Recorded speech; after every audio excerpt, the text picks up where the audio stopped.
आए हो? पैसा क्यों नहीं दिया मेरे को अभी तक? है नहीं तो किधर से दूं? जब जुड़ जाएगा तो भिजवा दूंगा। 3 महीने से यही कैसेट बजा रहे हो। कैसेट सुन सुन कर घर नहीं चलता मेरा।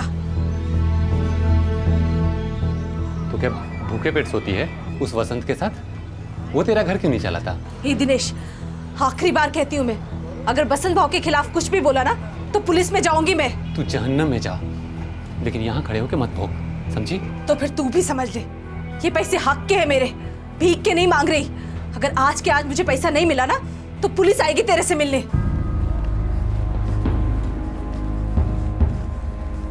ए नाई साहब, हो साहब जल्दी करो वरना दाढ़ी फिर से उगाएगी। टूरिस्ट का सीजन है, 1 मिनट कीमती है। आइए। हो साहब।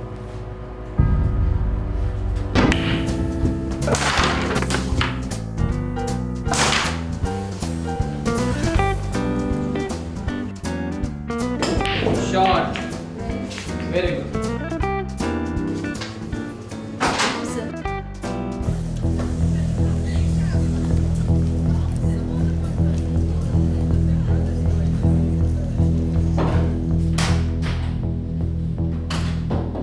कार्य सविता, अभी तेरे ग्राहकों के सामने मैं भी शुरू करूं क्या तमाशा?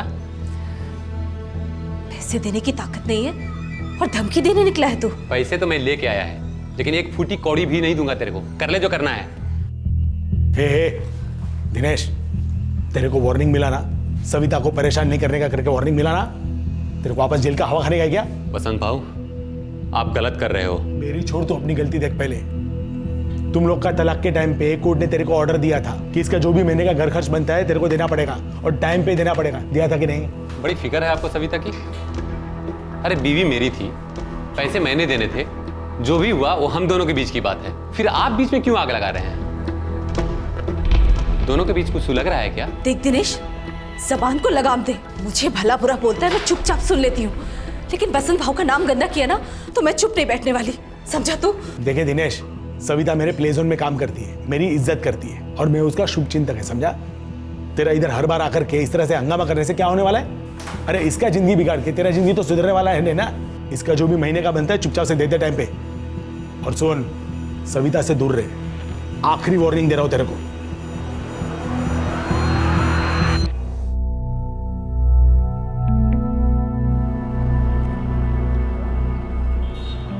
दिनिया, मिट्टी डालना यार, दिमाग से निकाल डाल उस औरत को। श्रीकांत, मैंने कब का दिमाग से निकाल दिया, लेकिन वो मेरे से पैसे निकालने के लिए धमक आती है ना सर पे। एक तो मेरा बच्चा छीन लिया और ऊपर से वो बसंत भाव, वो गेम करता रहता है, चाबी मारता है। तू इधर रहता है ना, इसलिए तेरा बैंड बजता है। मैं क्या बोल रहा हूँ, तू यहाँ महाबलेश्वर से किधर बाहर चला जा, वाई में नहीं तो पूना में धंधा डाल, कभी तक ढूंढेंगे तेरे को। ये बसंत भाव भी कम चैप्टर नहीं है, पता है तेरे को? अपनी बीवी को उधर मुंबई में बैठा के रखा है और इधर मेरे बीवी के साथ मस्ती मारता है साला। अरे वो और 4 लोगों की बीवी को हड़प सकता है, हजम भी कर सकता है, तू कुछ नहीं कर पाएगा उसका यार। ऐसा में बहुत ताकत होती रे भाई। पैसे क्या ऊपर लेके जाएगा, नरक में सड़ेगा साला। मेरा जिंदगी का वाट लगाया है ना, देख लेना, एक दिन उसका भी नंबर आएगा और ऐसे कुत्ते की मौत मरेगा कि अक्खा महाबलेश्वर याद रखिएगा। महाबलेश्वर, महाराष्ट्र। हनीमून्स के लिए मशहूर इस खूबसूरत इलाके में एक तलाकशुदा जोड़ा दिनेश और सविता आए दिन मेंटेनेंस के लिए लड़ते रहते थे। महाबलेश्वर बाजार में नाई की दुकान चलाने वाले दिनेश का गुस्सा पास के प्ले जोन के मालिक वसंत पर दिन ब दिन बढ़ता जा रहा था। सविता वसंत के प्ले जोन में नौकरी करती थी। दिनेश को शक था कि सविता और वसंत के बीच सिर्फ सहानुभूति और मदद का रिश्ता नहीं, बल्कि कुछ और भी था। रियल एस्टेट में भी डील करने वाले वसंत के पास वैसे ही दुश्मनों की कमी नहीं थी। और फिर एक दिन आया जब रोज की तरह वसंत अपनी दुकान बंद कर घर जाने की तैयारी में था और दुश्मन पूरी तैयारी के साथ उसके दरवाजे पर दस्तक देने पहुंच गया। अब सवाल था, कौन था यह दुश्मन और ये कैसी दुश्मनी निभा रहा था? एक मिनट, ये इतना बाजू में देख रहे, कीड़ो तो जरा इसके घर को। साला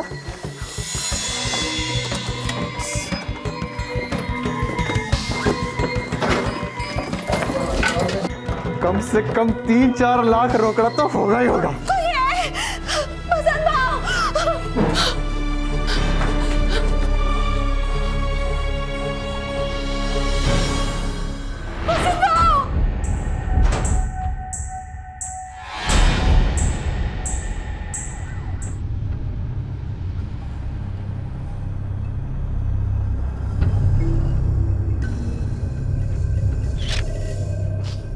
सर, घर का चप्पा चप्पा ढूंढा था उन लोगों ने। आदमी को मार डाला लेकिन औरत को कुछ नहीं किया। कौन थे वो लोग? कैसे हुआ ये सब? साहब, हम लोग प्ले जोन बंद करने वाले थे। ये 1,500 रुपये रख रहा हूँ कैश बॉक्स में, छोटे मोटे खर्चों के लिए। नहीं नहीं, जरूरत नहीं थी। जरूरत हमेशा होती है सबकी। दुर्गेश कब आ रहा है? एंट्रेंस एग्जाम के लिए गया है, परसों तक आ जाएगा। मैं कल मुंबई जा रहा हूँ, वो वेन्ना तालाब वाली जमीन है ना, उसके लिए खरीदार मिल गया है। इसी महीने में सौदा हो जाएगा। प्ले जोन बंद हो चुका है और अभी इस वक्त मैं मना करती हूँ।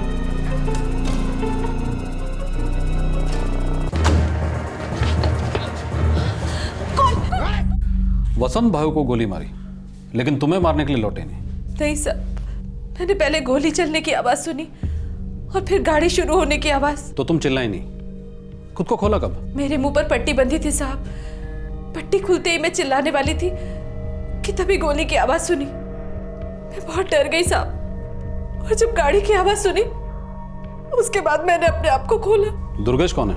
मेरा लड़का है साहब, सतारा गया हुआ है इंजीनियरिंग के टेस्ट के लिए, 11वीं में पढ़ता है। दुर्गेश, ये तुम्हारे पहले पति दिनेश से, जिसकी मार्केट में एक नाई की दुकान है। हो साहब, दिनेश ही दुर्गेश का पिता है।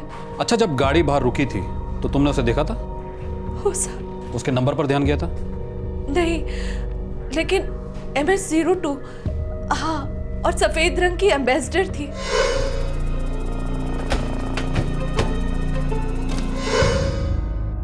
सफेद रंग की एम्बेसडर, व्हाइट कलर की एम्बेसडर, MS02 रजिस्ट्रेशन। ये जरूर मुंबई की गाड़ी होगी। जी सर। अच्छा, वसंत भाव की पत्नी मुंबई में, आपने उन्हें इन्फॉर्म किया? हो साहब, मैंने उन्हें फोन कर दिया है। लाश को पोस्टमार्टम के लिए भेजो, और मुझे ये औरत सविता और इसका पति दिनेश और वसंत भाव की पत्नी तीनों थाने में चाहिए। मिल जाएंगे सर।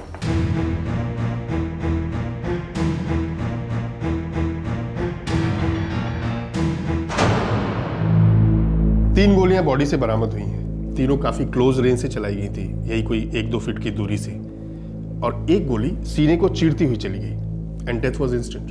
गलती से फायरिंग नहीं हो सकती डॉक्टर, एक गोली सीधा सीने में लगी है, मकसद साफ है, ये फायरिंग मर्डर के इरादे से हुई है। पर यह भी हो सकता है कि पहली गोली गलती से चली हो और बाकी की दोनों गोलियां उस गलती को छुपाने के लिए चलाई गई। हो सकता है डॉक्टर, लेकिन एक बात मेरी समझ में अभी तक नहीं आ रही है कि सविता को क्यों नहीं मारा गया है, सिर्फ वसंत को ही निशाना क्यों बनाया गया? सर, सारे नाके रेड अलर्ट पर हैं, लेकिन सर वो वाइट एम्बेसडर अभी तक स्पॉट नहीं हुई है। और हाँ सर, कुल मिलाकर 3 लाख रुपए कैश और 3.25 लाख के जेवर चोरी हुए हैं। चोरों के चेहरे ढके हुए थे और चोरी हो चुकी थी, फिर जानबूझकर वसंत भाव को मारा गया, क्यों? मुझे इस औरत सविता पर शक हो रहा है। सर, वसंत की बीवी मुंबई से आ चुकी है, थाने में वेट कर रही है। गीता सबनिस, वसंत भाव सबनिस की धर्मपत्नी। जी। आप मुंबई के मुलुंड इलाके में कोचिंग क्लास चलाती हैं? जी, गीता कोचिंग सेंटर। क्या आपको पता था कि यहाँ एक औरत थी, सविता? उसने मुझे फोन करके बताया, वो इनके एम्प्लॉय थी। यहीं प्ले जोन में रहती थी? इन्होंने हमारे प्ले जोन के अंदर ही कुछ एडिशनल कमरे बनवाए थे। सविता अपने पति को छोड़ चुकी थी, इनको उस पर बहुत दया आई और नौकरी के साथ साथ उसको रहने की जगह भी दे दी। दोनों के बीच कोई अफेयर वगैरह? नहीं सर, मेरे पति बहुत भरोसेमंद थे। क्या सविता भरोसेमंद है? किस हिसाब से? सविता का हाथ हो सकता है इस मर्डर और चोरी में? मुझे नहीं पता, लेकिन मुझे नहीं लगता हो सकता है।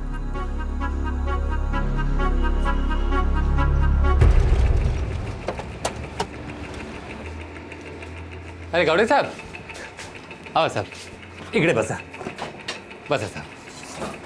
खुश होगा तू? हाँ, तेरे रास्ते का कांटा निकल गया। मेरे को पता था साहब, आप लोग मेरे ऊपर ही शक करोगे। आंग्रे साहब को पूछा ना, आप रात को 2:30 बजे आए थे मेरे घर पे पूछताछ करने को। मैंने भेजा था उसे। सुना उस वक्त तो बड़ी गहरी नींद में सो रहा था। हाँ साहब, बड़ी गहरी नींद सो रहा था मैं। अच्छे सुपारी लेने वाले भी मर्डर करने के बाद नहीं सो पाते, तू कैसे सो पाए? साहब, उस तरह की कसम साहब, मैंने बसंत भाऊ को नहीं मारा, लेकिन हाँ, पिछले 2 सालों में कम से कम 200 बार दिल में जरूर आया था कि साले को टपका डालूं। बसंत भाऊ ने मेरा बीवी छीन लिया साहब, मेरा बच्चा छीन लिया, मेरा सब कुछ छीन लिया साहब। बहुत सुकून मिला मेरे को साले की मौत से। किसी ने तो हिम्मत की, दाद देता हूँ साहब, जिसने भी मेरा काम कर दिया हो। साले एक्टिंग कर रहा है तू? नाई की दुकान चलाने से पहले किसी तमाशा कंपनी में काम करता था क्या? साहब, तमाशा तो बसंत भाऊ ने मेरी जिंदगी का बना दिया साहब। इसलिए तू हमें बनाने की कोशिश कर रहा है? एड़ा बनकर पेड़ा खाने की कोशिश मत कर। मेरी नजर है तुझ पर। जिस दिन भी भनक लगी ना, बहुत भारी पड़ेगा। बॉडी हैंडओवर की उसकी पत्नी को। अब तक तो क्रियाक्रम भी शुरू हो गया होगा सर। हम भी शुरू हो जाते हैं आंग्रे। सविता को हटाओ। जी सर। तो तीनों के चेहरे ढके हुए थे। हो साहब। कितना और क्या क्या छोड़ गए तुम्हारे लिए बसंत भाऊ? साहब, मैं उनके प्ले जोन में काम करती थी, महीने की तनख्वाह देते थे, बस। बसंत को मारा और तुम्हें छोड़ा, ऐसा क्यों? ये मुझे कैसे पता होगा साहब? तुमने ही मरवाया बसंत को, तो क्यों नहीं पता हो सकता? ये आप क्या कह रहे हैं साहब? मैं ये कह रहा हूं कि तुमने और तुम्हारे पति दिनेश ने एक साजिश रची बसंत के पैसे हड़पने के लिए। पहले तलाक का ड्रामा किया, फिर झूठ मूठ के झगड़े, मस्त बकरा बनाया बसंत को और फिर हलाल कर दिया। जी साहब, आप लोग ऐसा सोच भी कैसे सकते हैं साहब? बसंत भाऊ एकदम भले आदमी थे, मेरे बड़े भाई के माफिक। दिनेश ने मेरे को और मेरे लड़के को अपने हाल पर छोड़ दिया था मरने के लिए। बसंत भाऊ ने हमें सहारा दिया, नौकरी दी मेरे को, वो सब कुछ दिया साहब जो मुझे चाहिए था। रास्ते पर आने से बचाया हमें। मैं ऐसे आदमी को मारने का सोच भी नहीं सकती साहब, सच्ची।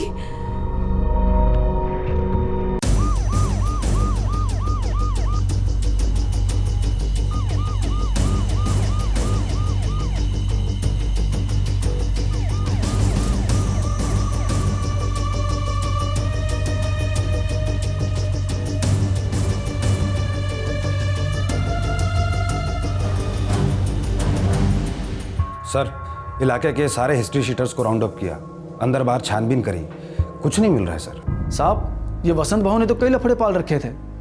15-15 जमीनों के सौदे चल रहे थे उसके। कई लोगों के साथ तो 36 का आंकड़ा भी था साहब। कौन है ये लोग? नाम बोलने के पैसे देते हैं तेरे को? नहीं साहब, खबर पक्की नहीं तो किसी का नाम नहीं लेते हम खबरी लोग, कसम से। बाकी वसंत भाऊ की दुश्मनी नेता लोगों के साथ और बिल्डर लोगों के साथ थी। अब बड़ा पैसा तो दुश्मनी भी बढ़ी ना साहब। अपना महाबलेश्वर, वाई, पूना, सतारा, जहाँ जहाँ वसंत भाव का लेन देन था ना, वहाँ पंटर लोग दौड़ाया मैं। किसी ने कोई सुपारी उपारी नहीं दी थी साहब। अपन को तो बाहर वाले का ही हाथ लगता है साहब। अरे हमें तो ये पहले से ही पता था। हमें तो बस ये पता लगाना है कि ये बाहर वाले हाथ यहाँ किस हाथ के साथ मिले थे। सब ये फायरिंग वायरिंग फर्स्ट टाइम हुआ अपने महाबलेश्वर में। ऐसा लफड़ा कभी हुआ नहीं अपने एरिया में। अपने को तो कुछ और ही एंगल लगता है साहब। कान जमीन से लगाए रखना। आपको बोलने की जरूरत ही नहीं है। लेकिन साहब, आप बता रहे थे कि गाड़ी का रजिस्ट्रेशन मुंबई का था। हाँ, वैसे आंग्रे, हमने उस वाइट एम्बेसडर के बारे में मुंबई पुलिस को खबर दे दी है ना? जी सर। और मुझे ये लफड़ा मुंबई का ही लगता है। लेकिन मुंबई महाबलेश्वर जितना छोटा नहीं है, घास में सुई ढूंढनी होगी। पिक्चर पोस्टकार्ड जैसे सुंदर महाबलेश्वर की क्राइम हिस्ट्री में शायद ही कभी फायरिंग से मर्डर हुआ था। सभी आधे अधूरे सबूत मुंबई की तरफ इशारा कर रहे थे।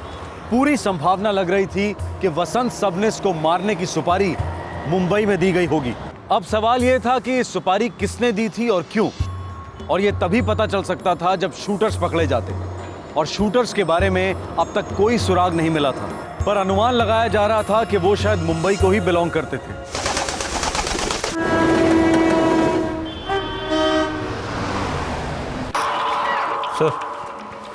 सर, ये जो महाबलेश्वर वाला शूट आउट केस था, कुछ पता चला? सर, वसंत भाई की मिसेस कोचिंग क्लास चलाती है, गीता कोचिंग क्लास। उसके सारे एंगल छान मारे, कोई खबर नहीं। सुपारी की भी कोई खबर नहीं सर। शायद कोई सुपारी निकली नहीं होगी, तो खबर कहाँ से मिलेगी? सर, इस मर्डर में कोई पर्सनल एंगल दिखाई नहीं दे रहा। लेकिन ये सिर्फ एक चोरी का केस नहीं हो सकता। लूटने के बाद एक निहत्थे आदमी को मारना, इसका क्या मतलब होगा? सर, कोई साइको हो सकता है। 3 लोग थे, तीनों भी अगर साइको होते तो इतना फुल प्रूफ प्लान नहीं बनता। लूटते नहीं इस तरह से। सर, ये लूटपाट हमारी आंखों में धूल झोंकने के लिए की गई होगी। कावरे, केस क्लोज मत करो, लगे रहो, कोई ना कोई सुराग तो निकलेगा ही। Yes sir.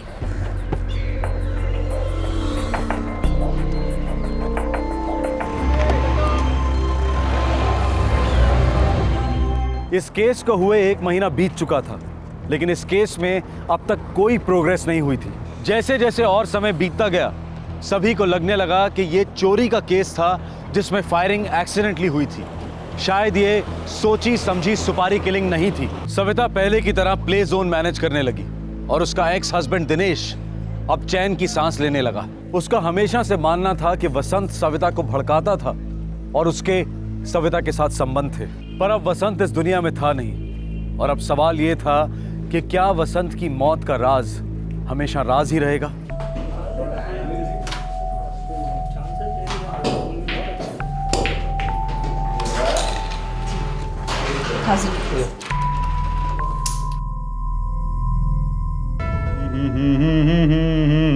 क्या बात है दिनिया, बहुत खुश लग रहा है।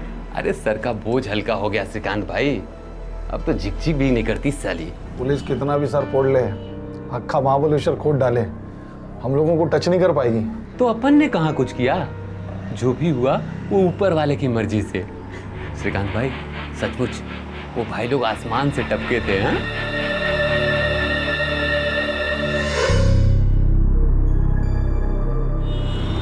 ये वसंत भाव भी है ना, ये कम चैप्टर नहीं है। पता है तेरे को, अपनी बीवी को उधर मुंबई में बैठा के रखा है, इधर मेरे बीवी के साथ मस्ती मारता है साला। अरे वो और 4 लोगों की बीबी को हड़प सकता है और हजम भी कर सकता है, तो कुछ नहीं कर पाएगा उसका यार। ऐसा में बहुत ताकत होती रे भाई। पैसे क्या ऊपर लेके जाएगा, नरक में सड़ेगा साला। मेरा जिंदगी का वाट लगाया है ना, देख लेना एक दिन उसका भी नंबर आएगा और ऐसे कुत्ते की मौत मरेगा कि अक्खा महाबलेश्वर याद रखेगा। ए दिनिया, तू कहीं वसंत बाबू को मारवाड़ डालने का प्लान तो नहीं बना रहा ना? इतना हिम्मत और ताकत होता ना तो कब का टपका दिया होता साले को। श्रीकांत तू कुछ करवा सकता है क्या? क्या रे बाबा, मैं कोई गैंगस्टर का भाई हूँ क्या? लेकिन तेरी पहचान तो है ना 4-6 लोगों में, अगर किसी को सुपारी दे सकते हैं तो सेट करा ना। साले अगर मेरी पहचान होती तो मैं टूरिस्ट की गाड़ी चला रहा होता। चल निकलता हूँ, अभी ऊना का बड़ा उठाना है यार, संभाल अपने आप, है ना? लौट के मिलता है तेरे को।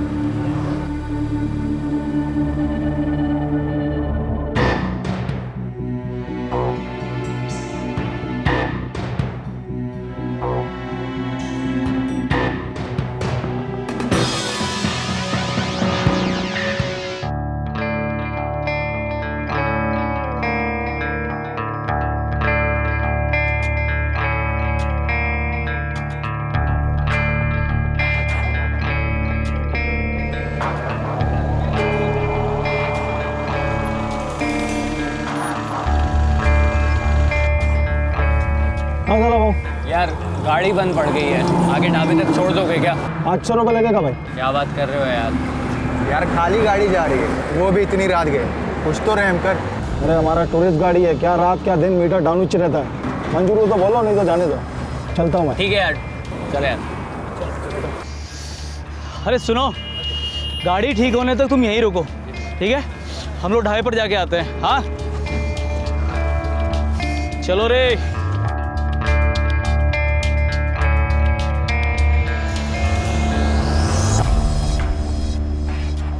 सामान संभाल के रखा है ना? बिल्कुल चकाचक संभाल के रखा है, टेंशन मत ले। कभी कभी अटकती है साले, लगता है ऑयलिंग करानी पड़ेगी इसकी। एड़े, ऑयलिंग तेरे भेजे की करानी पड़ेगी, मस्त मक्खन जैसे चलती है, तेरे को चलानी नहीं आती। इधर ला। ए भाई, आगे से लेफ्ट ले और जो ढाबा दिखता है ना, वहाँ पे गाड़ी रोक दे। हाँ आई शाबाश, बहुत जोर की भूख लगी है। चलो भाई। आई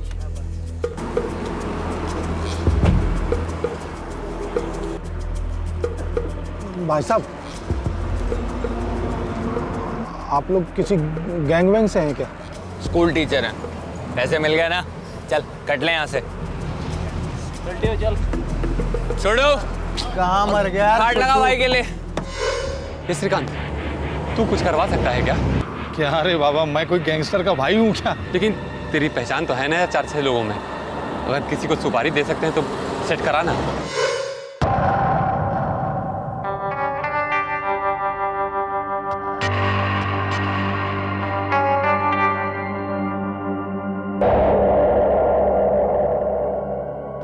अब उनके लिए एक अक्खा मुर्गी मस्त और रोटी लेकर आ गर्मा गर्म। जा चल भाग के जा और दौड़ के आ।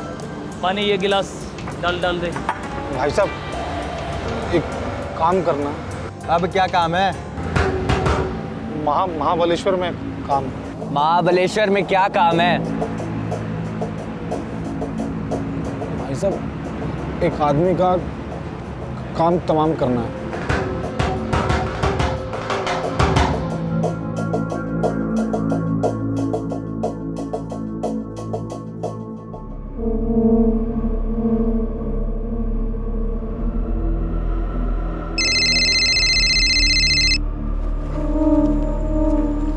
हाँ श्रीकांत बोल, तेरा पुणे का भाड़ा हो गया इतना जल्दी? हाँ हो गया यार। सुन, मुझे वापस रास्ते में 3 लोग मिले जो तेरा काम कर सकते हैं यार। कौन सा काम यार? तेरे रास्ते का कांटा निकाल सकते हैं ये लोग। ये तीनों लोग सुपारी लेके लोगों को दुनिया से उठाते हैं यार। क्या बात कर रहा है? अरे ये हुई ना बात श्रीकांत। अच्छा पूछ, खर्चा कितना आएगा? वो पूछ रहे हैं अभी तेरे पास देने के लिए कितना पैसा है यार। अरे मेरे पास कितना होगा यार, ज़्यादा से ज़्यादा 2-3 हज़ार। चल परवाह नहीं, मैं बात करता हूँ, लेकिन तू एक बार फाइनल सोच ले, काम करवाना है या नहीं। अगर वो लोग इतने में करने को तैयार हैं तो मैं अभी पैसे दे दूंगा। अबे आदमी को टोकना कि मुर्गी को टोकना? साले 1000 रुपए की तो मरी मुर्गी आती है यहाँ। 2000 वो भी आदमी ठोकने के लिए। अक्कल लाइफ में ऐसा जोक नहीं सुना मैंने तो। देखिए छोटी सी नाई की दुकान है, इससे ज्यादा नहीं कर पाएगा वो। सीधा साधा आदमी है। अबे लेकिन हम तो टेढ़े हैं, मुंबई की गटर का पानी पी के बड़े हुए हैं। हमें उल्लू बनाने वाले की ना आंतड़ियाँ निकाल के हाथ में दे देते हैं, समझा? नहीं, तो सच में एक आदमी को मारना है भाई साहब। सच में 2 लाख लाने को बोल उसको। 2 लाख? अरे श्रीकांत, अगर इतने पैसे मेरे पास होते भी तो सविता अभी तक गीले कपड़े की तरह निचोड़ ना ली होती। तो क्या बोलूं इनको, कैंसिल कर दूं क्या? अरे नहीं, कैंसिल नहीं। देख उनको बोल कि मैं ज़्यादा से ज़्यादा 25,000 दे सकता हूँ। बहुत दिनों से छुपा के रखे थे वो पैसे। ठीक है, मैं बोल के देखता हूँ। भाजी खरीदने आया क्या? 2 लाख मतलब 2 लाख, नहीं तो रास्ता ना आप, समझा? भाई कर दो ना भाई। चल फ्री में ठोक देता हूँ तेरे को। ठोको नहीं भाई। चल निकल यहाँ से। भाई कर लेते हैं ना। 25 में पूरी सुपारी। येड़ा हो गया क्या? कोई सुनेगा ना मुंह पे थूकेगा। कोई सुनेगा तब ना, जरा सोचो। 25,000 में अपना गोवा का पूरा खर्चा निकाल सकते हैं, क्या बोलते हो? हाँ भाई थोड़ा सोचो, साला अपनी तकदीर में लिखा था ये। नहीं तो इतनी जल्दी ताबड़तोड़ कभी सुपारी मिली है क्या आज तक? कर ले क्या? कर लेते भाई। हाँ बोल दो। बातों बातों में बड़े ही कैजुअल तरीके से दिनेश ने अपने टूरिस्ट गाड़ी चालक दोस्त श्रीकांत से जिक्र किया था कि वो वसंत को मरवाना चाहता है, जो उसकी एक्स वाइफ सविता की तरफदारी कर रहा है। उसी रात को एक अजीब इत्तेफाक होता है। श्रीकांत 3 सुपारी किलर से टकरा जाता है जो दरअसल गोवा जा रहे थे कुछ दिनों छिपने और अय्याशी करने के लिए। बड़े कैजुअल तरीके से बातों बातों में सौदा पक्का हुआ, प्लान बना और इस प्लान को अंजाम भी दिया गया।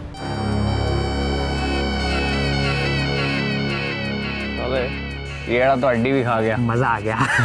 ठंडी वगैरह तो। अबे कब आएगा वो? आ रहा है, बस फोन किया उसको अभी। आ गया भाई साहब। दुनिया यही हैं वो तीनों भाई लोग। अबे अब थोपड़ा क्या देख रहा है? रोकड़ा निकाल।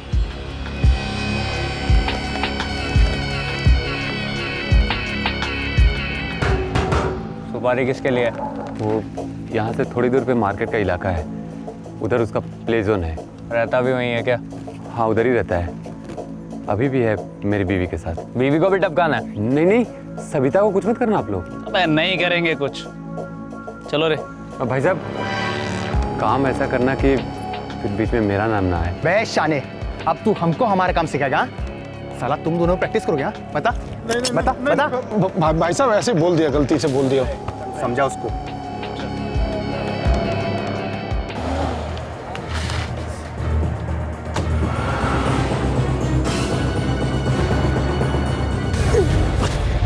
साला मजा आ गया। ये साला 3-4 लाख कैश, ऊपर से ये सोना और ऊपर से उस चचुंदर के 25,000 भी। अबे जो अपन मुंबई में लूटे थे ना, उससे ही बहुत ज्यादा है बेटा। अब साला 2 महीने तक गोवा से हिलेंगे नहीं। दारू, मच्छी और लस्सी भी। सालो इतना उछलो मत, पता लगे साला मच्छी खाते खाते खुद पुलिस के जाल में फंस गए।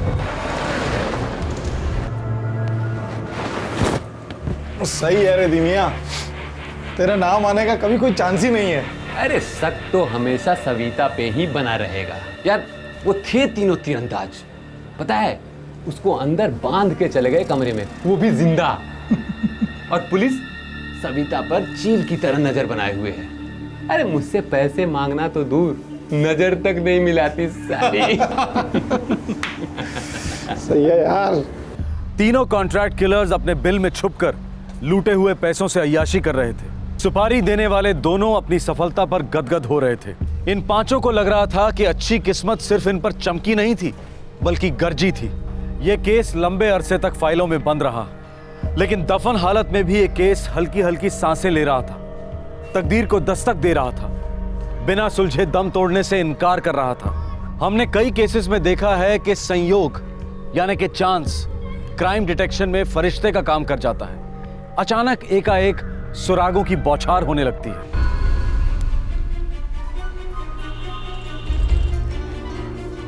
सर, इरफान खबरी आया है। बुलाओ उसको।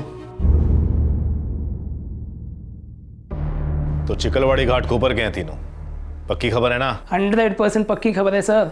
खबरी के बारे में खबर दे रहा हूँ आपको। क्या मतलब? सर वो तीनों में से एक रफीक है, रफीक खबरी सर, आप जानते हैं उसे? रफीक, वो साला विक्रोली वाला? हाँ साहब, मैंने सुना है रफीक आउट ऑफ लाइन गया है।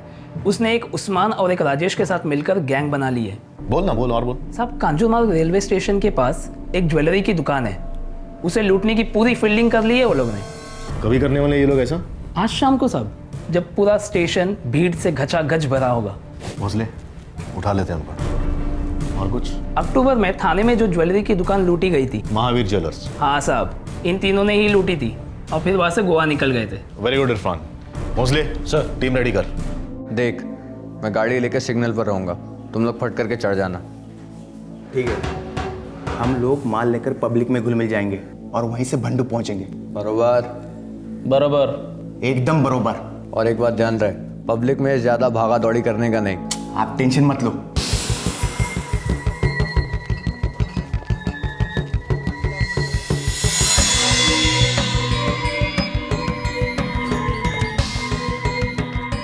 वो घर है सर। माने, इधर से जाओ। Okay sir.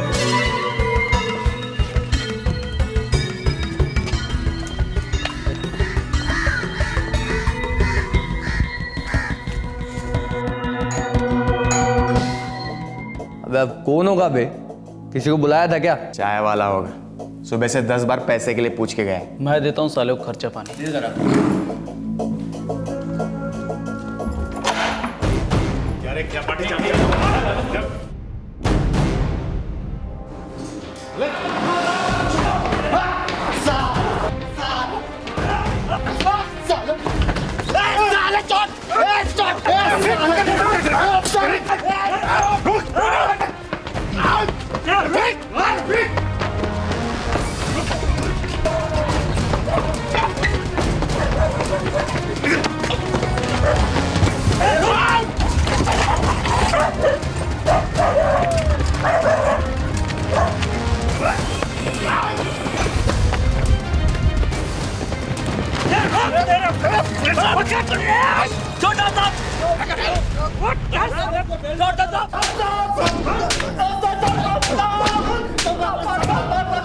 पिछले 3 महीने में जहां जहां डाके डाले हैं सब उल्टी करो जल्दी।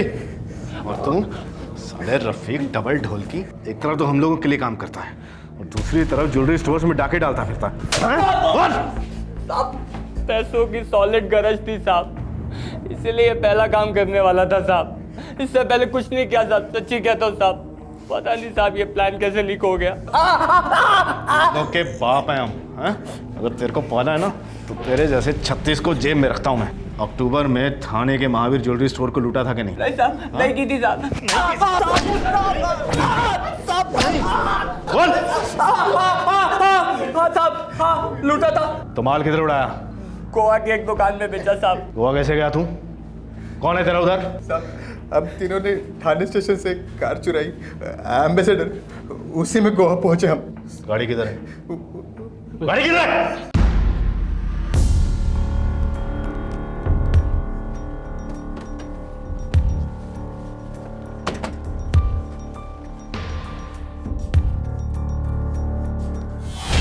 साहब साहब आपको याद है 3 महीने पहले महाबलेश्वर में एक केस हुआ था जिसमें एक सफ़ेद रंग की एम्बेसडर इस्तेमाल हुई थी? वो प्ले जोन वाला मर्डर केस? बरोबर साहब। उसमें एक लेडीज़ गवाह थी जिसको सिर्फ MS-02 याद था और उस कांड में 3 लोग और शामिल थे। वो 3 लोग भी वही टाइम पे गोवा के लिए निकले थे ना? महाबलेश्वर भी गोवा के रास्ते में ही पड़ता है।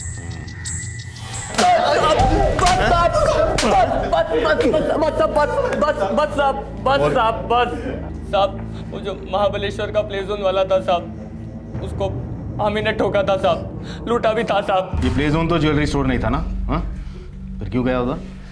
पहले की प्लानिंग थी? प्लानिंग तकदीर की थी साहब। मेरा उस प्ले जोन से या उसके मालिक से कोई लेना देना नहीं था साहब। तो ठोक दिया उसको ऐसे ही टाइम पास के लिए? हैं? नहीं साहब, सुपारी मिली थी साहब। सुपारी? हम लोगों की गाड़ी रास्ते में खराब हो गई थी साहब, वही हमने एक टूरिस्ट गाड़ी वाले से लिफ्ट ली, उसी ने एक आदमी से मिलवाया जिसको उस प्ले जोन वाले को टपकाना था साहब। यही सच है साहब।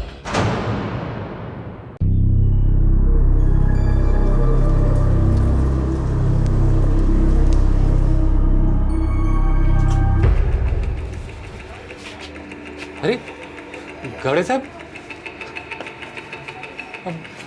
वसंत भाव मर्डर केस में मेरे पे शक करना कब छोड़ेंगे? आज सुबह छोड़ दिया, बस तुझे पकड़ने आए, केस क्लोज करने आए। अरे साहब, चल साहब, मैंने कुछ भी नहीं किया साहब।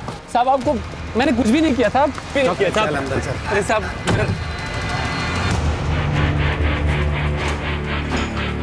चल अंदर।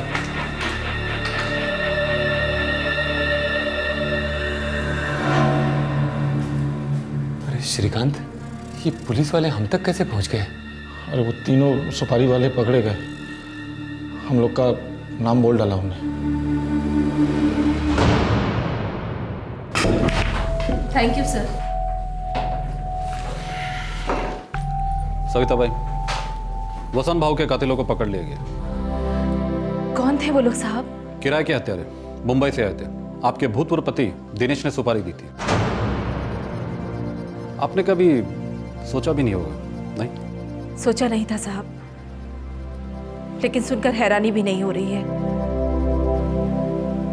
कमजोर आदमी, घटिया हरकत।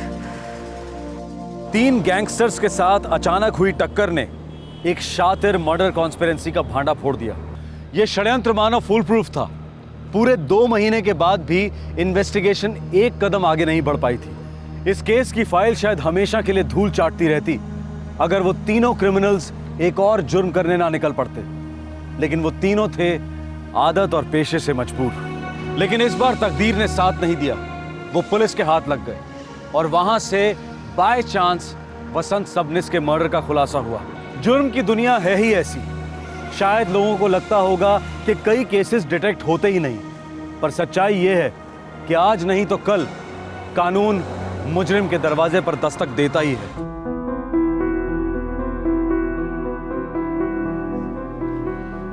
जो 4 पीस है कल शाम तक डिलीवरी करनी है जी। देखो, सबसे पहले खार, फिर दादर, फिर मरीन लाइंस और फिर नरीमन पॉइंट।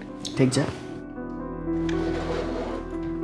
कल तू यहीं से ले लेना और हाँ, कल शाम होने से पहले पहुंचा देना। चिराग से बस समझो कि हीरे पहुंच गया।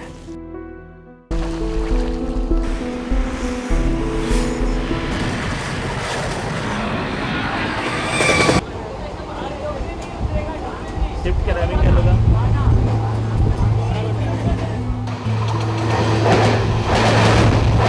प्लेटफॉर्म क्रमांक 1 पर आई हुई लोकल विरार जाने वाली 12 डब्बों की धीमी लोकल है।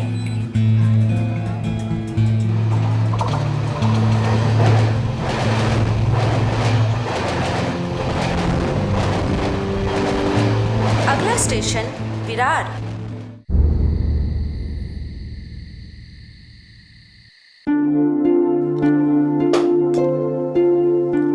सुन उमेश, तेरी भाभी और मैं कल जीवदानी माता मंदिर जाने का प्रोग्राम बना रहे, तो अविश? जरूर आता मोटा भाई, पर कल थोड़ा मुश्किल है। कल 4 डिलीवरी है, एकदम खास। शुभ बात है यार। मुंबई आए हुए तुझे सिर्फ 6 महीने हुए और तू पूरा का पूरा मुंबई वाला हो गया। काम के अलावा किसी और चीज के लिए टाइम ही नहीं। अरे मोटा भाई, ऐसी कोई बात नहीं है, पर क्या है ना, चिराग सेठ का हिसाब ही कुछ अलग है। जो बड़ी बड़ी डिलीवरी होती ना, वो सिर्फ मुझे देते हैं, उन्हें और कोई नहीं चलता। वैसे एक बात कहूं, तुम दोनों भाई काम करते हो हीरे का, पर एकदम जीरो। दोनों में से किसी ने भी आज तक मुझे इतना सा भी हीरा नहीं दिलवाया। भाभी, साल खत्म होने से पहले आपके गले में हीरो का हार होगा। तो चुप कर। अरे जीवदानी माता की कृपा रही ना, तो गले का हार बनेगा ही बनेगा। वाह, शुभ जमानो आवो छे भाई। हैं? मुंबई लाया मैं, काम पे लगाया मैंने, और तोहफा भाभी को, वो भी हीरो का हार। वाह। आप तो रहने दीजिए, आपने तो कभी झूठे मुंह भी हीरे की बात तक नहीं की। कम से कम देवर जी कोशिश तो करेंगे। हाँ डिजाइन जो। हाँ, अरे जय श्री कृष्ण भाई। जय श्री कृष्ण। શું ખબર ઉમેશ ભાઈ? यो बस माता जी की कृपा से। भैया एक सादा पान, लौंग ज्यादा। अरे उमेश, मैंने सुना चिराग सेठ का धंधा फुल फॉर्म में चल रहा है। चल नहीं रहा है, दौड़ रहा है। कल 4 डिलीवरी है। 4 डिलीवरी? अरे भाई, तो एक आध हीरे की ब्रोकरेज हम लोग से करवा देना, लाइफ बन जाएगी। मैं तो बोलता हूँ सबकी लाइफ बन जाएगी। तो ऐसे कोई बात नहीं, पर क्या है ना, चिराग सेठ के सारे ग्राहक बंद हुए हैं। तो डिलीवरी कितने की है? चिराग सेठ आजकल खोखे के नीचे वादे क्या करते हैं? 4 खोखे का माल है, एक करोड़ का। શું વાત કરે છે? तो भाई एक काम करना, देख अपनी भी सेटिंग करवा दो। तू रोज इतने सारे ग्राहकों से मिलता है, 2-4 ग्राहक इधर सरका ले। मेरी बात सुन, देख दलाली में तुझे भी कट मिलेगा। नहीं, और कब तक तू ये डिलीवरी बॉय बनता फिरेगा? मुझे ऐसे। उमेश भाई, लोहा गरम है, मार दो थोड़ा। हाँ।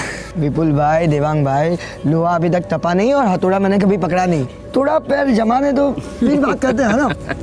उमेश भाई, ये मुंबई शहर है और ऊपर से हीरो का व्यापार। भाई देखो, इधर धंधा जमाने के लिए इसकी जरूरत पड़ती है। और भाई धंधे में इतना बड़ा मौका एक ही बार दस्तक देता है। सोच ले। सोचने दो। सोचने दो।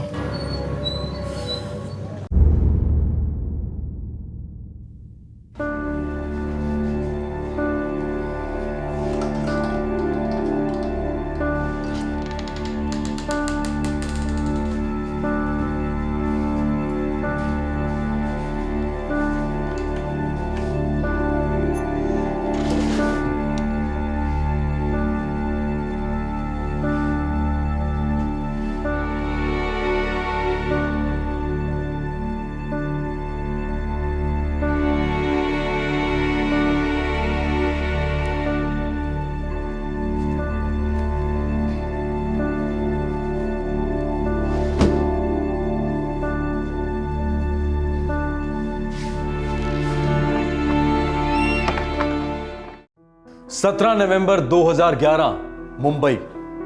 21 साल का हीरो का delivery boy Umesh Thakkar 4 clients को हीरे पहुंचाने निकल पड़ा।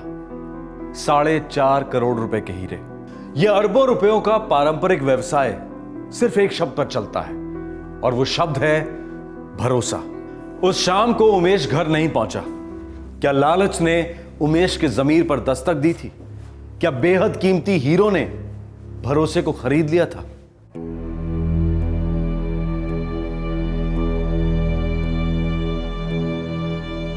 आपके द्वारा डायल किया गया नंबर फिलहाल स्विच ऑफ है। शो था नंबर लगा ना, नॉट रीचेबल छे।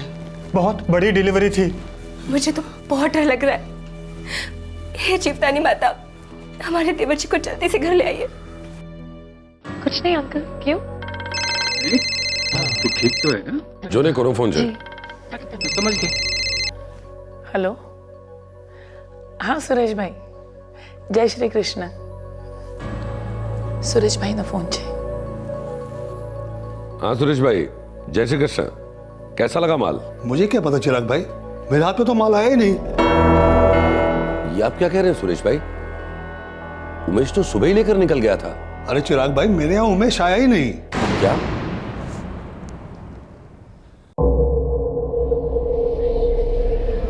सर, डायमंड मार्केट 6:30 बजे बंद हो जाता है और मेरा भाई उमेश 8:30 तक घर आ जाता है सर। डायमंड्स की डिलीवरी करता है तुम्हारा भाई?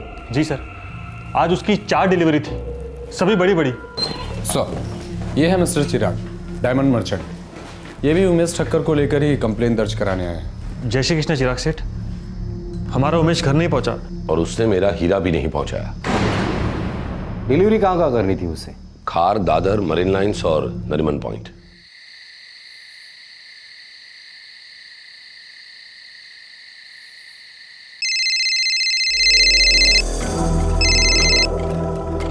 हेलो, डीबी मार्ग पुलिस स्टेशन से इंस्पेक्टर वाघ बोल रहा हूँ मैं। मिस्टर चिराग दोषी के यहाँ से कोई उमेश ठक्कर नाम का लड़का आपके यहाँ हीरे की डिलीवरी करने आया था? हाँ आया था, दोपहर में 2 के आसपास। नमस्ते सेठ जी। चाल उमेश भाई, दिखाड़।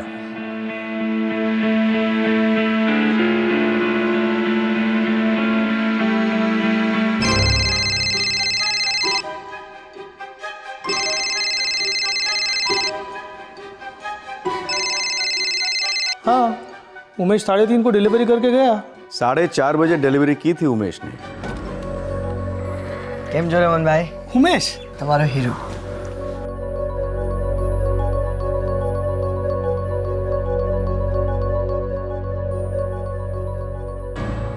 उमेश ने 4 में से 3 हीरे डिलीवर किए थे। देखिए सर, उमेश मेरा बहुत ही खास लड़का है। चौथा हीरा जो सुरेश भाई को डिलीवर नहीं हुआ था, कीमत क्या होगी उसकी? 1.25 करोड़। सर, सेल अभी भी रिचेबल नहीं है सर। टीम को लास्ट लोकेशन ट्रेस करने के ऑर्डर दे दिए हैं मैंने। ठीक है, ये आपके सुरेश भाई, इनकी पेमेंट आ चुकी थी? हाँ सर, आ चुकी है पूरी की पूरी। और अगर नहीं भी आई होती तो सुरेश भाई अगर कोई गफला करे तो मैं अपना पूरा धंधा छोड़ दूं। मेरे बहुत ही पुराने क्लाइंट है वो। आप मिस्टर दीपक, आपको आपके भाई ने इस डिलीवरी के बारे में कुछ बताया था? सर, उमेश मुझे हर डिलीवरी के बारे में बताता था। मुंबई में अगर उसे 6 महीने हुए थे ना? जी। इसके पहले आपका भाई कहाँ रहता था और क्या करता था? सूरत की एक हीरो की फैक्ट्री में हीरो की पॉलिशिंग का काम करता था। मुंबई क्यों आया था? वहाँ उसे मजदूरी काफी कम मिलती थी।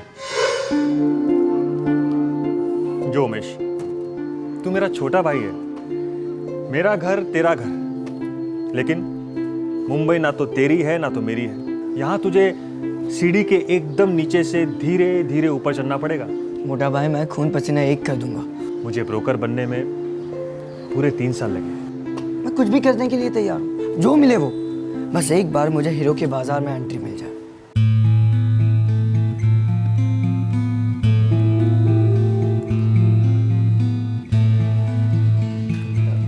चिराग सेठ मेरा भाई है, गारंटी देता हूं मन लगा के काम करेगा।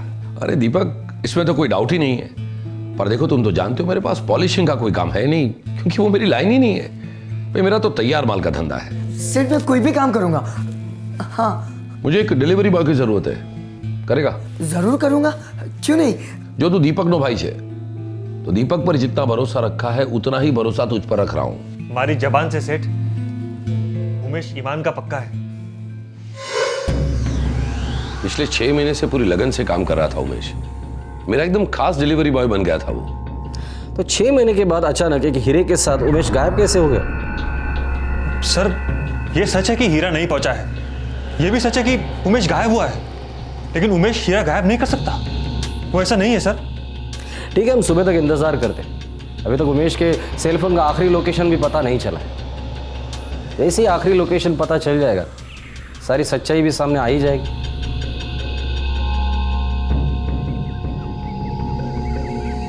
4 में से 3 हीरे उमेश डिलीवर कर चुका था, और जो हीरा डिलीवर नहीं हुआ था उसकी कीमत थी 1.25 करोड़ रुपए।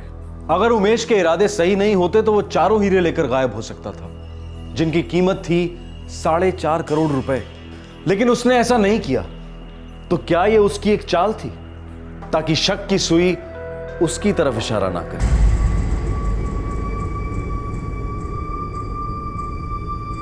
1.25 करोड़, ये एक हाथ लग गया ना, वही बहुत है।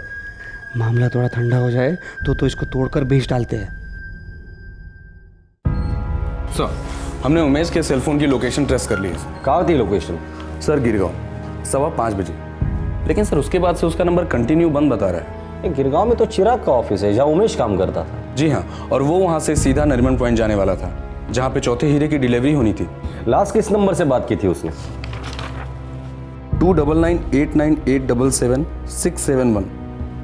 सर ये नंबर तो मुंबई का ही है। पता लगाओ किसका नंबर है ये। Yes sir.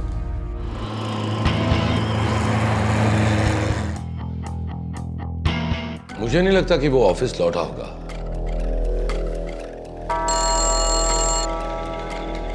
जी साहब। नामदेव, कल शाम 5 बजे के बाद उमेश ऑफिस आया था? नहीं साहब। ठीक है, तुम जाओ। उमेश ने तीसरा हीरा मरीन लाइन्स डिलीवर किया था 4:30 बजे। चौथा हीरा उसे डिलीवर करना था नरीमन पॉइंट। ज़्यादा से ज़्यादा 15 मिनट लगते थे उसे। और उसका मोबाइल का लास्ट लोकेशन डिटेक्ट हुआ है गिरगांव, यही कहीं आसपास 5:15 बजे के करीब। बड़ी अजीब बात है, वो इस इलाके में क्यों आया होगा? किसी से मिलने आया होगा।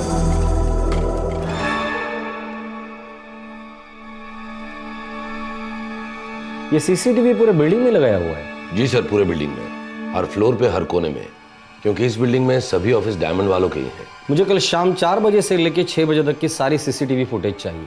आपका ऑफिस, लॉबी, कॉरिडोर, सभी जगह की। जी ठीक है, मैं मेंटेनेंस वाले से मंगवा कर आप तक पहुंचा दूंगा। मैं हूँ देवांग शाह। उमेश का सिम बंद होने के पहले आखिरी बार उससे बात तुम्हारे ही फोन पे हुई थी ना? कल शाम को उमेश ने फ़ोन तो किया था, लेकिन वो उसका आखिरी कॉल था मुझे नहीं पता। वो हमें पता है। आप सिर्फ इतना बताइए कि आपकी उससे बात किस सिलसिले में हुई थी। दरअसल लगभग 4:30 बजे मैंने उसको पहले फ़ोन किया था, तब उसने मेरा कॉल उठाया नहीं, फिर उसने मुझे कॉल बैक किया। आपने उसे फ़ोन किस लिए किया था? वो मुझसे पूछ रहा था कि अगर वो मुझे कोई क्लाइंट दिलवाता है तो मैं उसे कितना कमीशन देता हूँ। कमीशन? कैसा कमीशन? मैं कुछ समझा नहीं। देखिए इंस्पेक्टर साहब, दरअसल मैं एक डायमंड ब्रोकर हूँ और उमेश मेरा अच्छा दोस्त है। तो मैंने उससे कहा था कि अगर तेरे पास कुछ क्लाइंट हो तो मुझे दिलवा दे, मैं तुझे कमीशन में एक हिस्सा दूंगा। जिन हीरो की डिलीवरी वो करने जा रहा था, उस सिलसिले में उसने कल तुमसे कुछ बात की? नहीं, कल तो कोई बात नहीं हुई। फिर कब की थी? फिर परसों रात को बात हुई थी हमारी। वो क्या है, हम खाना खाने के बाद सब लोग पान के अड्डे पर मिलते हैं। उसका चचेरा भाई विपुल भी हमारे साथ था। शू खबर उमेश भाई? अरे उमेश, मैंने सुना चिराग सेठ का धंधा फुल फॉर्म में चल रहा है। चल नहीं रहा है, दौड़ रहा है। कल 4 डिलीवरी है। डिलीवरी कितने की है? चिराग सेठ आजकल खोखे के नीचे बातें कहाँ करते हैं, 4 खोखे का माल है। वो हम दोनों को बता रहा था कि चिराग सेठ के 4.25 करोड़ के डायमंड्स की डिलीवरी करने जाने वाला है।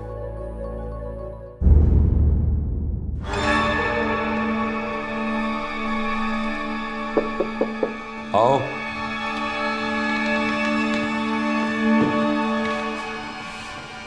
साहब, वो मेंटेनेंस वाला आया था, वो सीसीटी की सीढ़ी पे गया है।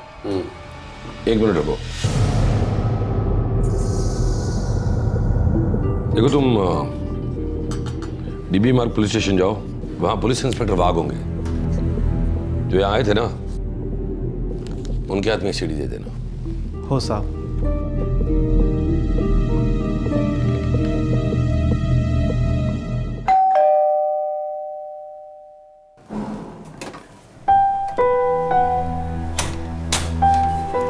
विपुल भाई, आप?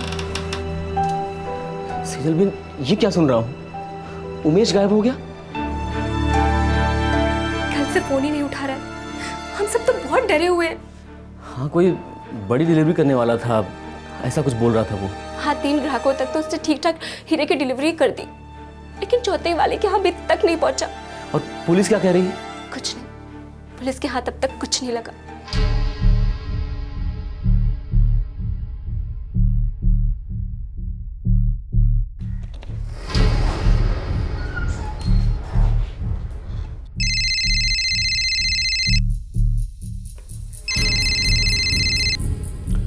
नमस्कार, इंस्पेक्टर वाघ बोलते हैं। हेलो इंस्पेक्टर, मैं चिराग बोल रहा हूँ। अभी अभी पंचगिरी पुलिस स्टेशन से मुझे फोन आया था। किस बारे में? उन्हें उमेश मिल गया है।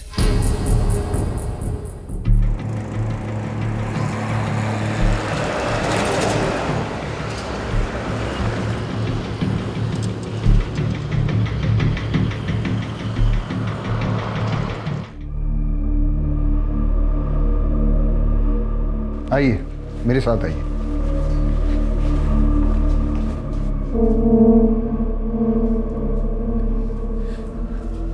उमेश उमेश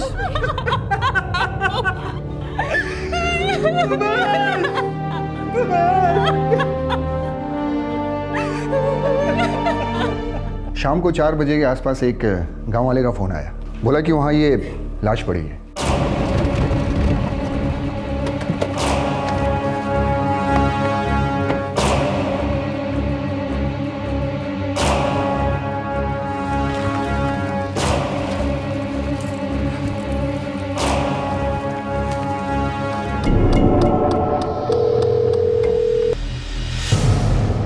हेलो, मैं इंस्पेक्टर माने बोल रहा हूँ, पंचगनी पुलिस स्टेशन से। हाँ बोलिए, क्या बात है?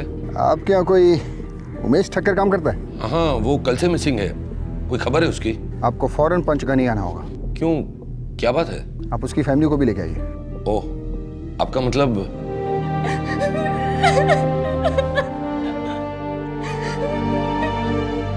पोस्टमार्टम करवाया, मौत गला घोटने से हुई है। कितने बजे हुई थी मौत? बॉडी मिलने के करीब 12 घंटे पहले। मतलब 18 नवंबर की सुबह 4 बजे। और उमेश तो 17 तारीख की शाम से गायब था। आई एम सॉरी इंस्पेक्टर, वो उमेश के पास से, मेरा मतलब डेड बॉडी के पास से एक हीरा मिला है क्या? जी नहीं, इसके एम्प्लॉय आइडेंटिफिकेशन कार्ड के अलावा कुछ नहीं। एक बात और, इसका हाथ टूटा हुआ था, ऐसा लगता है जैसे जमीन से टकराने से टूटा है। या फिर जमीन पर फेंक दिया होगा उसे, या फिर उसकी लाश को।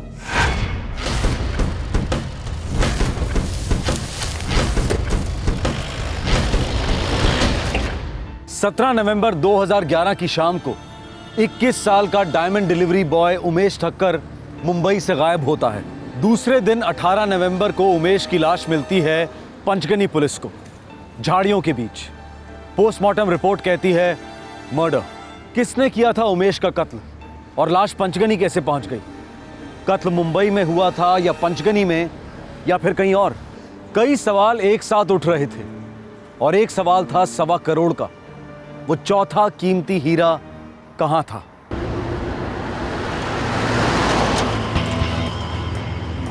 सर, एक बात शायद क्लियर है कि उमेश का चौथा हीरा चुराने का शायद कोई प्लान नहीं था। शायद प्लान था, या शायद किसी ने उसको डबल क्रॉस किया है। सर, इतना बड़ा हीरा चुराना एक बात है और उसे बेचना दूसरी बात। सर, मुझे लगता है कि शायद ये काम किसी ऐसे बंदे का है जो डायमंड बिजनेस से बिलोंग करता हो। इस केस में जितने भी लोग जुड़े हैं, सभी के सभी डायमंड बिजनेस को बिलोंग करते हैं।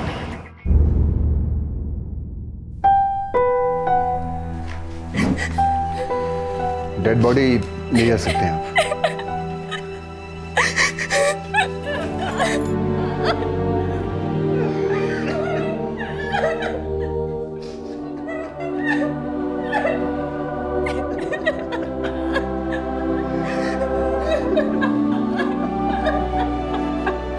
देखिए, ट्रांसपोर्ट का सारा खर्चा मैं दूंगा। उमेश मेरा खास आदमी था, किसी ने इसे मार दिया और मेरा हीरा चुरा लिया।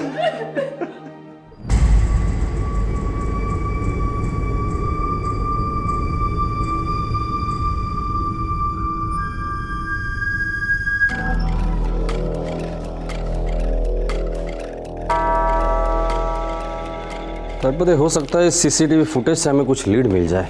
शायद सर।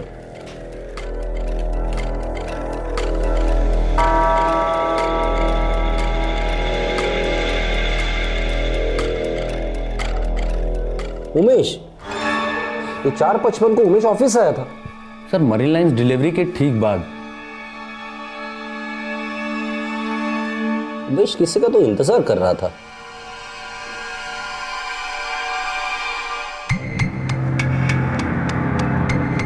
तड़पदे, यही हमारा सस्पेक्ट है। Yes sir. हाँ बोलिए, इतना अर्जेंट क्या काम था? चल चलता चलता बात करें। थोड़ा जल्दी बोलना क्योंकि मुझे डिलीवरी करनी है नरीमन पॉइंट पे। हाँ भाई, हाँ चल। आपके द्वारा डायल किया गया नंबर फिलहाल स्विच। सर, फोन बंद आ रहा है उसका। उसे भनक लग गई हम लोग उस तक पहुंचने वाले। लेकिन सर, उसके घर का एड्रेस है हमारे पास। गाड़ी निकालो, घर से उठाते हैं इस साले को।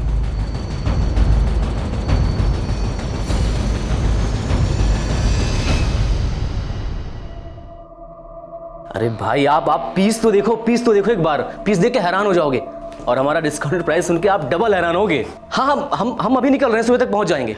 अरे विपुल भाई जल्दी करो ना, जल्दी निकलते हैं यहाँ से। मैं आपको बाद में कॉल करता हूँ। जी चलो चलो भाई जल्दी जल्दी लॉक कर दो।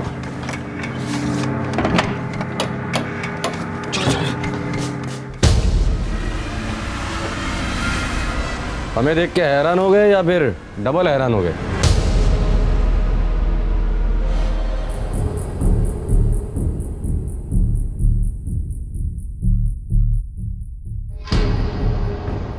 विपुल सेठ और देवांग सेठ और कितने सेठ लोग इन्वॉल्व है इस कांड में?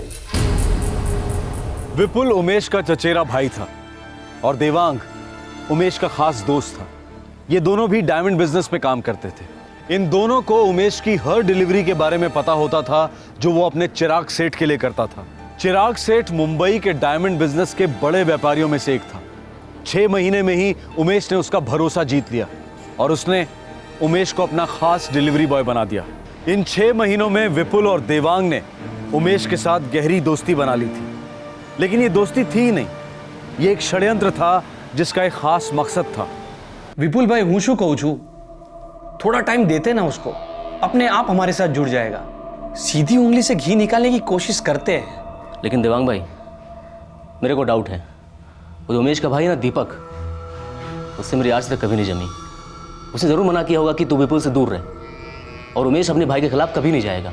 तो फिर बड़े में बड़ा मौका मिलते ही उंगली टेढ़ी कर देते हैं। घी तो हम लोगों को खाने का ही है, इसमें कोई डाउट नहीं है।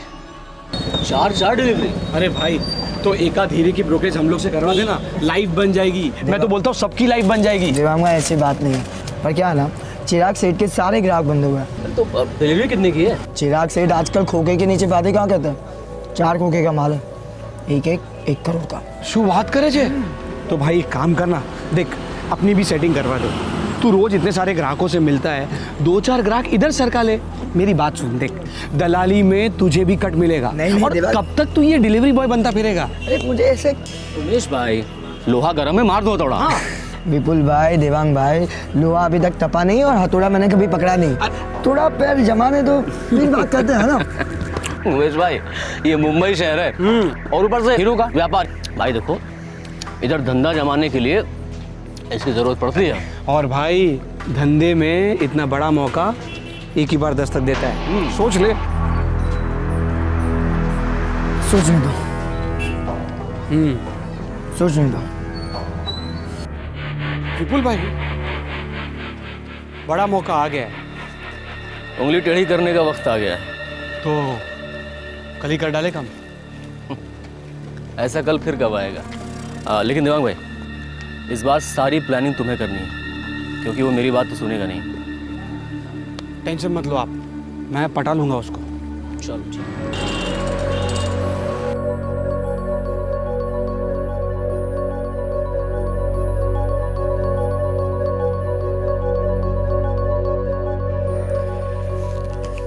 ये ले बेटा, रख ले। नहीं, ये मैं कैसे ले सकता हूँ? अरे रख ले बेटा, रख ले। बड़ी ईमानदारी के साथ काम कर रहा है, रख ले। नहीं, चिराग सेठ मुझे ये काम की जितनी तनख्वाह देते हैं बस उतने पे ही मेरा हक बनता है। वाह भाई वाह, तेरे चिराग सेठ के हाथ तो हीरा लग गया, हीरा। ऐसे काम करते हैं, एक दिन जरूर चमकेगा। जय श्री कृष्ण देवांग भाई, आपने जब मुझे फोन किया था तब मैं डिलीवरी पे था। बोलिए क्या काम है? अच्छा सुन, मेरे पास एक प्लान है, पर तेरे को पहले शांति से सुनना पड़ेगा। देवांग भाई मैं बहुत जल्दी में हूँ, मुझे नरीमन पॉइंट पहुँचना है, वो हीरे की डिलीवरी करनी है। बोलिए। अरे राजा मैं उसी हीरे की बात कर रहा हूँ। देख उस 1.25 करोड़ के हीरे के लिए मेरे पास एक जबरदस्त क्लाइंट है। अरे शो बात करो छो देवांग भाई, ये हीरा चिराग सेठ का, ग्राहक सुरेश भाई नरीमन पॉइंट वाले, मैं तो उन दोनों के बीच का डिलीवरी बॉय हूँ। आप मेरे साथ ये ग्राहक की बात क्यों कर रहे हो? क्योंकि तेरा जो चिराग सेठ है ना वो मेरी बात तो सुनेगा नहीं। हाँ, और जो मेरा ग्राहक है ना वो सुरेश भाई से भी ज्यादा रकम देने के लिए तैयार है। और दूसरी बात, पर चिराग सेठ जो है ना वो तो सुरेश भाई को हीरा बेचेगा, पर अगर तू चिराग सेठ को पटाकर वो हीरा मेरे ग्राहक को बिकवा देगा ना, तो सुन चिराग सेठ की नज़र में तू बहुत ऊपर आ जाएगा। नहीं नहीं, मुझे इतनी कोई जल्दी नहीं है देवांग भाई लाइफ में, लेकिन फिलहाल मैं बहुत जल्दी में हूँ। मुझे नरीमन अरे राजा से 5 मिनट के लिए मिलना चाहता हूँ बस। पहले तू मेरी फिर पूरी बात सुन। देख मैं ना धंधे की बात कर रहा हूँ, कोई चोरी डकैती की बात नहीं कर रहा हूँ। ठीक है, एक काम करते हैं, मैं जल्दी से जल्दी ये डिलीवरी करता हूँ और फिर हम मिलते हैं। नहीं, मेरी बात सुन। देख राजा, देख मैं क्या बोल रहा हूँ। 5 मिनट के लिए मिलना सिर्फ, हाँ? फिर तू तेरे डिलीवरी पे चले जाना। देख तेरे को दोस्ती की कसम है बस। हाँ ठीक है, एक काम करते हैं, हम जल्द से जल्द तुम मेरी ऑफिस के नीचे आ जाओ, मैं भी नीचे आता हूँ, हम वहीं मिल लेंगे, ठीक है? हाँ राजा, मैं 15 मिनट में पहुंच रहा हूँ। 21 साल का उमेश एक ईमानदार कामगार था। वो अपना काम दिल से और ध्यान लगाकर करता था, लेकिन दिल से सोचने से उमेश का ध्यान हट गया। वो अपने दोस्त देवांग का दिल नहीं दुखाना चाह रहा था, इसलिए उससे मिलने के लिए राजी हो गया। ये भूल मासूम उमेश की जिंदगी की सबसे बड़ी और आखिरी भूल साबित हुई।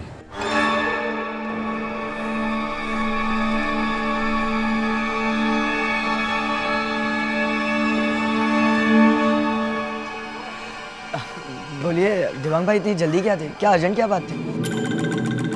चलते चलते बात करते हैं। बात थोड़ा जल्दी करना, क्योंकि मुझे नरीमन पॉइंट में डिलीवरी करनी है। हाँ भाई हाँ, चल। अरे नहीं देवांग भाई, आप समझते क्यों नहीं हो? ऐसा नहीं हो सकता, आप मेरी बात। अरे भाई बद्दूत समझू छू, तेरी मर्जी, करना है कर, नहीं करना है मत कर। वो हीरा तो दिखा दे।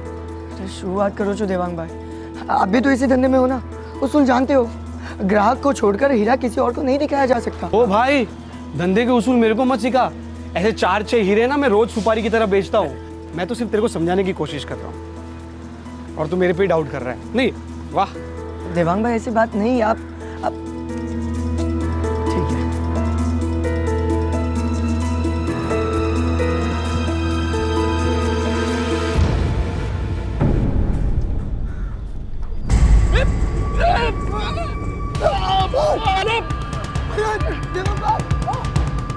अरे वो तो चल, अरे पकड़ो पकड़ो, अरे अरे पकड़ो उसको, पकड़ो।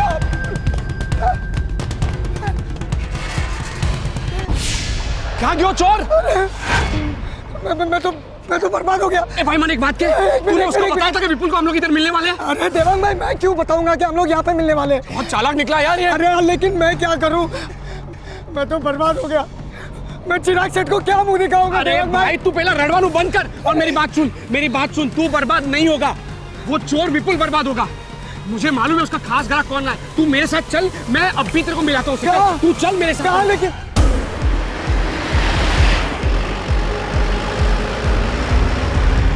इस साले का तो फोन भी ऑफ है।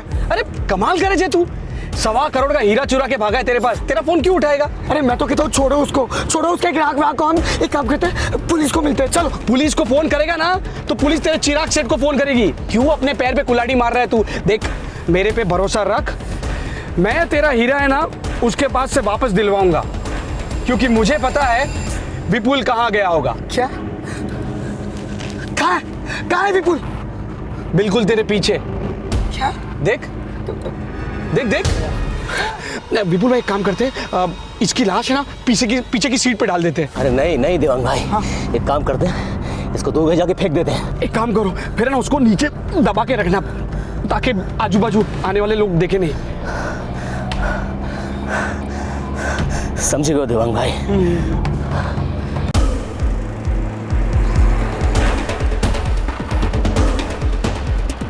विपुल भाई 1.25 करोड़ का हीरा काट काट कर बेचेंगे। हाँ, और तब तक उमेश भाई की लाश को यहाँ के जंगली जानवर खा जाएंगे, काट काट कर।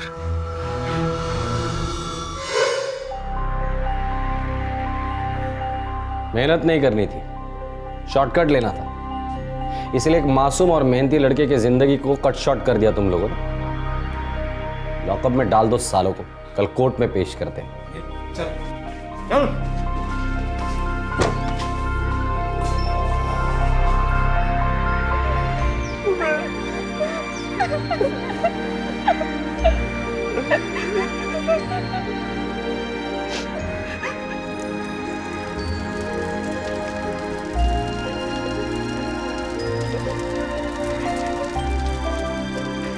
लड़का हीरा था,